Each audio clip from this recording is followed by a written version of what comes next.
Hello friends, I am Sneha and welcome to my YouTube channel clear vision. तो चलिए आज हम mid cap mutual fund Motilal Oswal mid cap mutual fund को detail में यहाँ पे हम रिव्यू करेंगे कि ये फंड कैसा है और कैसा परफॉर्म कर चुका है पिछले कुछ सालों में।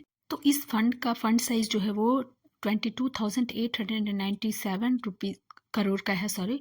और लॉन्च डेट जो है वो 24 फरवरी 2014 का, यानी कि काफ़ी टाइम हो चुका है। इस फंड का एक्सपेंस रेशियो 0.54% का है, जो कि कम है, बहुत ज़्यादा नहीं है।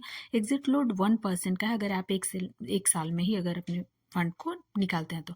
बेंचमार्क जो है Nifty mid cap 150 total return index है, और बीटा यहाँ पे जो है वो 1 से कम है, यानी कि कम वॉलेटिलिटी को दिखाता है। 1 से कम अगर बीटा रहे तो इस फंड में हम मिनिमम इन्वेस्टमेंट जो है वो 500 रुपीज़ से स्टार्ट कर सकते हैं, SIP। तो चलिए अब हम इस फंड के बारे में डिटेल में जानेंगे कि कैसा परफॉर्म किया है, इसका रिटर्न कैसा है।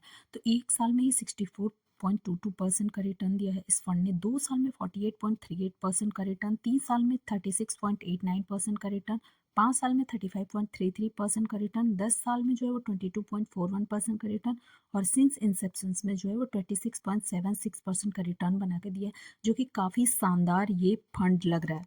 कि ये म्यूचुअल फंड जो है वो स्मॉल कैप म्यूचुअल फंड के जैसा ही, उससे भी कहीं अच्छा हम बोल सकते हैं कि बना करके रिटर्न हमें दिया है। तो हम ऐसे फंड में इन्वेस्ट करने का सोच सकते हैं। हालांकि मेरी तरफ से रिकमेंडेशन बिल्कुल भी नहीं है, ये वीडियो सिर्फ लर्निंग पर्पज से बनाया गया है। तो चलिए अब हम आगे देखते हैं कि इस फंड ने किस किस सेक्टर में कितना कितना इन्वेस्टमेंट परसेंटेज वाइज कर रखा है। तो इस फंड ने 1.57% का इन्वेस्टमेंट लार्ज कैप कंपनी में कर रखा है, और 10.3% का इन्वेस्टमेंट मिड कैप कंपनी में, और 22.93% का इन्वेस्टमेंट जो है वो स्मॉल कैप कंपनी में कर रखा है।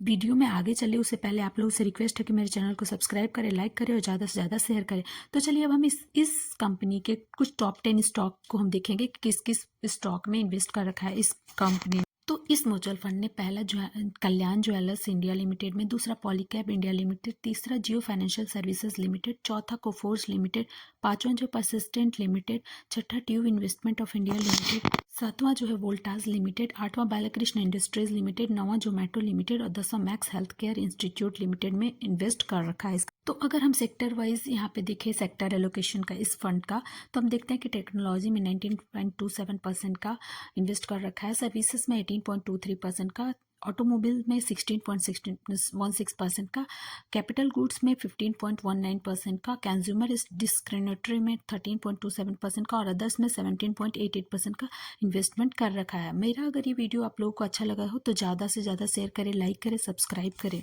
Thank you.